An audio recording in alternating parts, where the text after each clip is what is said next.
오늘 어버이 주일입니다. 어버이 주일날 가슴에 꽃을 달고 예배를 드릴 때에 평범한 예배는 아니다, 가슴에 꽃만큼 무게가 많이 있다라는 생각이 듭니다. 그래서 부모님이 살아계신 분들께서는 기쁘고 즐겁게 드릴 것이고, 그러면서 또 다시금 부모님에게 대한 효도의 사명을 다짐할 것이다. 그런데 부모님께서 하나님의 부르심을 받들은 사람들, 그러한 사람들은 지난날의 과거에 효도를 했었던가 라는 그런 회환이 아주 무게가 큰 그런 무게로서 이 꽃이 우리들 마음속에 주시리라 생각이 됩니다. 그래도 다행스러운 것은 한편 어머님, 한편 아버님이 살아계신다.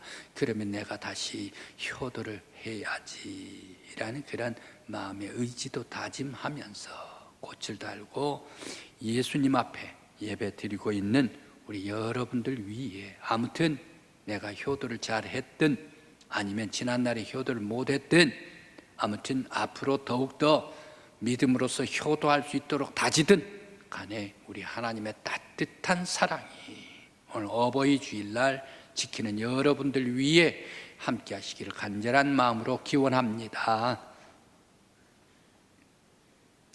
부모님 입장, 70세 되신 부모님 입장에서 언제가 제일 행복합니까? 물어보면 뭐라고 얘기를 할까? 함께 앉았던 사람들이 효도에 대해서 얘기를 합니다. 부모님에 대해서 얘기를 합니다. 그때의 70세 되신 어르신한테 물었습니다. 언제가 제일 행복했습니까? 행복합니까? 자녀들이 잘 될 때, 자녀들이 잘 될 때, 그때가 제일 행복했습니다.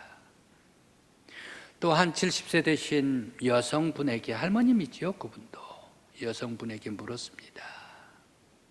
그때에 그는 대답 대신 이렇게 얘기를 합니다. 내가 잘할 때 회상을 해보는데 죄송합니다.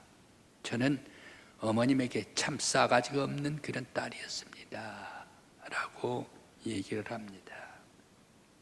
그런데 지금 세월 70줄에 들어섰는데 어머님이 함께 계시는 것만 해도 나에게는 감사입니다.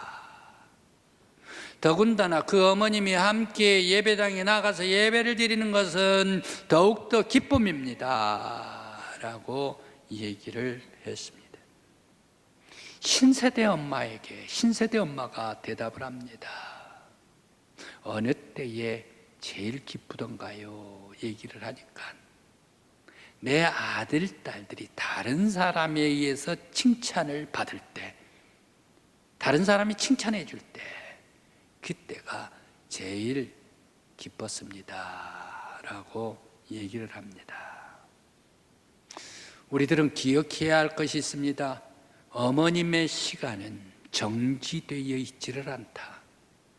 아버님, 늙은 아버님의 시간은 정지되어 있지를 않다. 멈춰 있지를 않다. 오히려 우리들 시간보다 어머님, 아버님의 시간은 더 빨리빨리 제깍제깍 흐르고 있다라는 사실을 우리들은 기억해야 할 것입니다.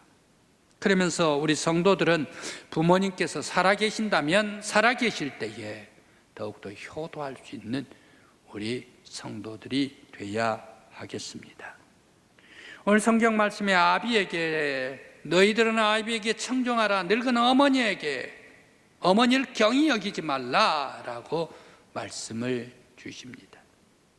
그러면서 또 내 낳은 부모를, 그리고 어미를 기쁘게 하라라고 말씀을 주십니다. 아주 짧은 말씀에서 세트씩 2번씩이나 왜 이렇게 강조를 하고 있는 것일까 생각을 해봅니다. 그러면서 맨 마지막 말씀은 왜 의인의 아비는 크게 즐거울 것이요 지혜로운 자식을 낳은 자는 그 낳은 자녀로 말미암아 즐거울 것이다 라고 말씀을 하셨을까 생각을 해봅니다. 부모님에게 청종하고 경히 여기지 말라라는 것은 창조주 하나님의 계명입니다. 하나님께서 명령하십니다. 하나님께서 우리 모든 인간들에게 내려주신 계율이 바로 이 내 부모를 공경하라, 그리고 늙은 어머니를 경히 여기지 말라라고 말씀을 주십니다. 우리를 만들어주신 하나님, 창조주의 계율을 주셨다. 우리들은 꼼짝없이 순종해야 합니다. 또 낳아서 길러주신, 지금 내가 있기까지 양육해 주신 어머니, 아버지, 나를 길러주시고 먹여주시고 양육해 주셨기 때문에 내가 지금 있는 것 아닙니까? 나를 양육해 주신 어머니, 아버지에게 효도하는 것은 당연한 일이다, 마땅한 도리다 라는 그런 말씀입니다. 만일 그것을 하지를 않으면 사람을 포기하는 것이죠. 짐승들은 그렇게 하지를 않습니다. 그렇게 사람들이 그렇게 하지를 않는 것은 짐승과 같다, 동물과 같다라는 그런 뜻이겠지요. 사람이라면 마땅한 것이 부모님에게 효도하는 것이다 라는 말씀입니다. 또 부모님을 기쁘게 하면 가정이 근심이 없습니다. 걱정이 없습니다. 가정이 행복합니다. 어머님도 즐겁고, 효도하는 자녀들도 즐겁고, 며느리도 즐겁고, 딸도 즐겁고, 사위도 즐겁고, 효도를 잘하고 위에 어르신들이 행복할 때에 자녀들은, 어린 아이들은 덩달아 따라서 행복한 가정이 되고 자녀가 되고, 부모님에게 효도를 잘하면 행복한 가정이 됩니다.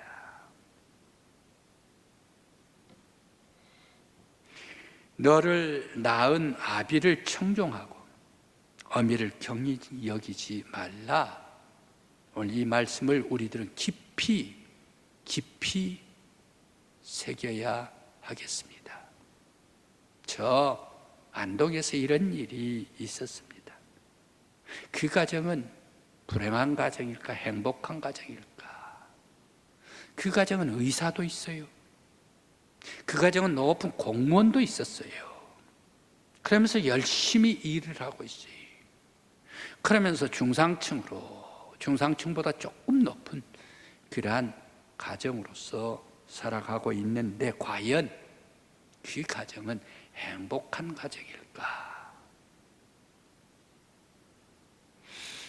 90세 되어가는 할아버지가 정신병원에 들어가 있습니다. 그러면서 울고 있습니다. 우는 것이 아니라 부르짖고 있었습니다. 이곳에서 나를 빼내주십시오, 빼내주십시오 라고 얘기를 합니다. 그러면서 지금 내가 이렇게 되는데 이 늙은이 여기에서 죽을 것 같습니다. 나를 꼭 좀 빼내주십시오 라고 얘기를 했습니다. 이유는 그 연세 많으신 부부가 싸웠답니다. 그 연세 많은 부부가 싸웠는데 세상에 물리적으로 싸웠어요? 그냥 치고받고 싸웠어요? 할머니도 할아버지 고집고, 할아버지는 그것 때문에 더 아주 이 힘을 휘두르고, 그렇게 하면 싸움이 벌어졌습니다. 그러면서 경찰에 고발이 들어갔는데, 요즘 고발은 상당히 무섭습니다. 상당히 무섭습니다. 그런데 아무리 부부싸움이라 하더라도 여성이 고발을 하면 어떻습니까? 요즘에는 여성들에 대한 그러한 이 남자들이 강하게 때린다 해가지고 부부라 하더라도 고발하면 나라에서 여성가족부에서 쫓아와가지고 그것을 아주 말리고 중재를 합니다. 그렇게 되기 때문에 이 여성들이 맞았다라고 해가지고 고발 들어오면 상당히 강하게, 사회에서 강하게 다루게 됩니다. 그래서 결국에 고발이 들어가가지고 이제 짧은 그러한 경미한 그런 일로 판결이 났습니다. 판결이 났는데 남편에게 2달간 접근 금지가 나왔습니다. 그래서 남편 아내에게 접근 금지 명령이 나왔습니다. 갈 데가 없죠, 남편. 그렇게 되니까 어느 은신처에 들어가 있었습니다. 그런데 아들들이 와가지고 그것을 못 보겠단 말이야. 왜 아버지는 우리들 창피하게 말이야 거기 가 계시나 하면서 이제 이 병원, 한 병원 요양소를 알아보았습니다. 요양소를 알아보고 테스트 몇 번 하더니 득달같이 정신병원에서 달려왔습니다. 그래서 싣고 가버렸습니다. 싣고 가가지고 거기 정신병원에서 2달간 집어넣었습니다.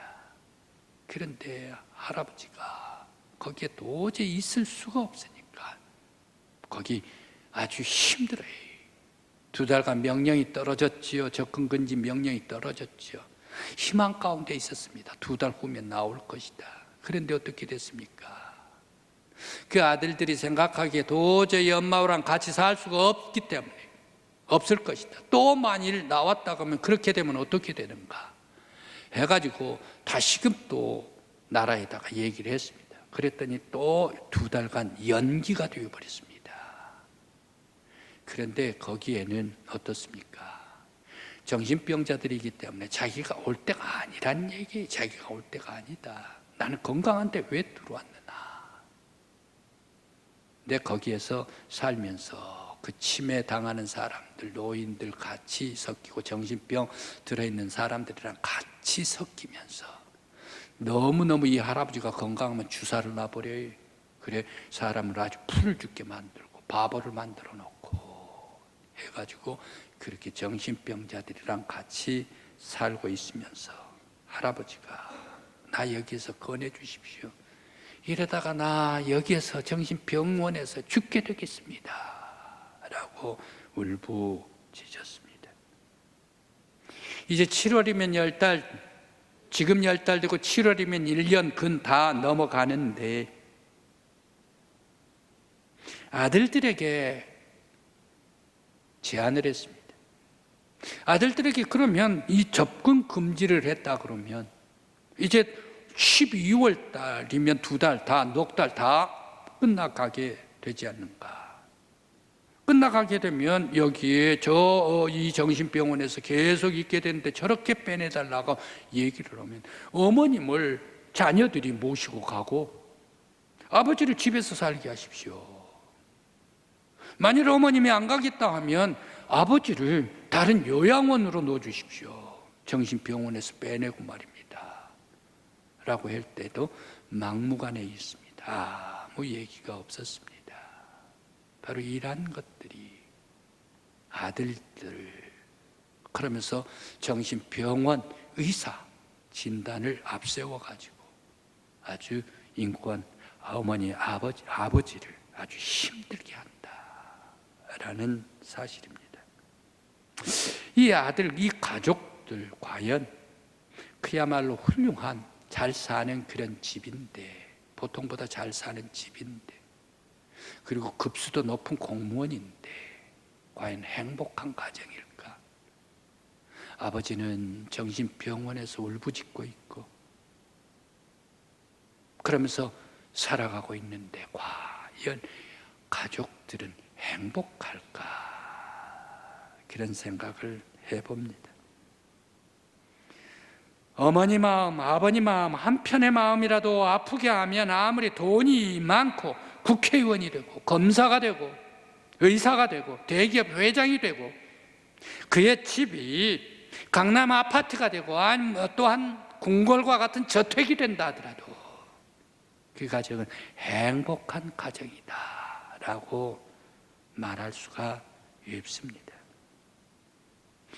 효도하는 가정이 어머님의 마음, 아버님의 마음을 행복하게 즐겁게 해드리는 가정이 행복한 가정입니다. 엘리 제사장의 2 아들 홈리와 비느하스가 있습니다. 나이 많으신 대제사장 엘리의 뒤를 이어서 홈리와 비느하스가 대제사장을 이어야 합니다. 그런데 이 2 아들들은 어떤 아들입니까? 불량한 아들이었어요. 대제사장의 아들이 불량한 아들이었어요. 성전에서 제사를 드리려고 제물을 가지고 오면 아주 익기도 전에 포크질을 해가지고 큰 쇠사랑으로 포크질을 해가지고 맛있는 고기는 싹 다 빼내가지고 먹어버리는 것이 홈리와 비느하스였습니다. 그뿐만이 아니었습니다. 성막 내에서 오는 사람을 추행했던 사람들이 바로 이 홈리와 비느하스였습니다. 아버지 엘리 대제사장의 근심거리가 자녀들이었습니다.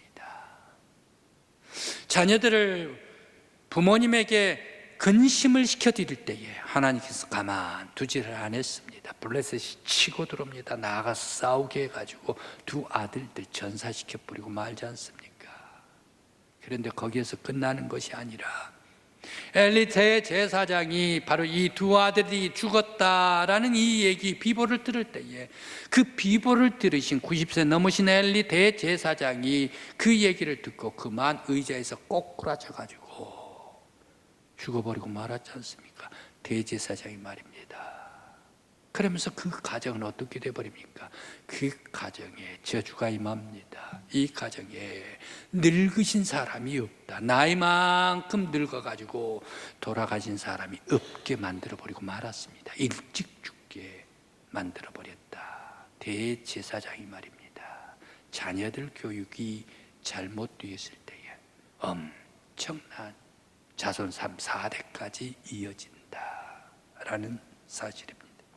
그러나 거꾸로 믿음 안에서 하나님을 경외하는 가정은 어떻습니까? 수천 대까지 내가 복을 베풀어 주시리라 라고 말씀을 주십니다. 아무튼 가정은 부모님을 공경할 때에, 그리고 또 땅에서 장수하리라 라는 그런 말씀을 주셨습니다.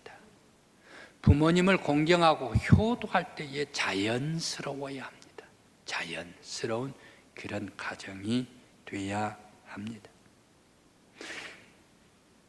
자연스럽게 효도할 수 있는 그런 가정이 되려면 어떤 가정이 돼야 되는가? 자녀들에게 믿음을 물려주어야 합니다. 부모님들은 나한테 잘하라 라고 해가지고 내가 돈을 쥐고 재산을 쥐고 또 집문서 논문서를 쥐고 있으면서 나한테 잘해라 라고 하면서 그것을 풀어서 하나씩 이 아들한테 주고 저 아들한테 주고 그렇게 해서 나한테 잘하란 얘기. 그런데 이것은 잘하는 것인가? 과연 잘하는 것일까? 자녀들에게 물려주어야 할 것은 바로 구원을 물려주어야 합니다. 믿음을 물려주어야 합니다. 천국을 갈 수 있도록 물려주어야 합니다. 예수 그리스도의 성품 닮아서 살아갈 수 있도록 믿음을 물려주어야 합니다. 자연히 믿음을 물려주면 수천 대까지 복을 받는 가정이 됩니다. 그런데 내가 잘못되면 믿음을 물려주지 않냐고 가정이 잘못되면 어떻습니까? 물질로 잘못돼 버리면 어떻습니까? 바로 이 3, 4대까지 저주가 내려갑니다. 자식에게 믿음이 들어가면 효도가 자연히 잘 되게 돼 있습니다. 효도는 바로 이 믿음으로써 주 안에서 효도하는 것이 진정한 효도입니다. 내가 물질을 줘가지고 하게 하는 것이 진정한 효도일까? 그것은 세상적인 효도다.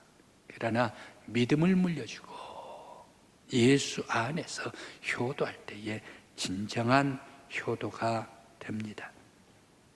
성경은 아브라함이 부모님에게 잘했습니다. 이삭이 아브라함에게 잘했습니다. 야곱이 이삭에게 잘했습니다. 또한 요셉이 야곱에게 잘했습니다. 살아있는 동안 잘했습니다. 바로 이것이 성경의 효도의 방법입니다. 살아계신 어머님에게, 아버님에게 잘하는 것이 효도입니다. 그런데 우리나라는 어떻습니까? 살아계실 때는 하나도 못하고 죽어버렸는데 효도를 하려고 해요. 우리나라의 모습입니다. 바로 그것이 제사를 드린다 해가지고 제사를 드리고 죽어버린 어머님, 죽어버린 아버님에게 잘해야 된다. 그렇게 하는 것이 우리나라의 많은 사람들의 모습이 아닌가. 살아 계실 때에 성경은 잘하라 라고 말씀을 주십니다. 부모님에게 효도하는 것은 무엇입니까? 내가 잘 돼야 돼. 자녀들이 잘 돼야 돼. 그래야 부모님에게 효도하는 것이 됩니다. 부모님 입장에서 자녀가 잘 되는 것, 바로 이것이 효도입니다. 자녀가 잘 되게 하려면 믿음을 물려줘야 합니다. 믿음 안에 바로 서야 됩니다. 믿음 안에 설 때에 자녀가 잘 되고 자녀들이 효도할 수가 있고 또한 훌륭한 사람이 됩니다. 내가 잘 되면 어떻습니까? 내가 잘 될 때에 나의 용돈을 어머님에게 드렸습니다. 아버님에게 드렸습니다. 그러면 어머님, 아버님에게는 뭐가 됩니까? 큰 돈이 돼요. 목돈이 돼요. 그런데 내가 잘못돼 가지고 내가 어머님에게 드리면, 나의 목돈을 드리면 어머님에게는 무슨 돈입니까? 용돈밖에 되지를 않는다는 얘기.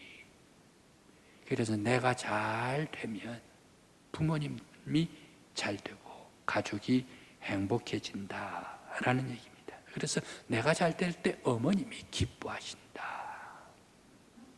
바로 이러한 효도의 선순환적인 것을 우리들은 깨달으면서 꼭 믿음을 물려주어야 합니다. 늙어가는 아버지를 경히 여겨서 근심하게 해서는 안 됩니다. 늙어가시는 어머님을 경히 여겨서 염려하게 해서는 안 됩니다.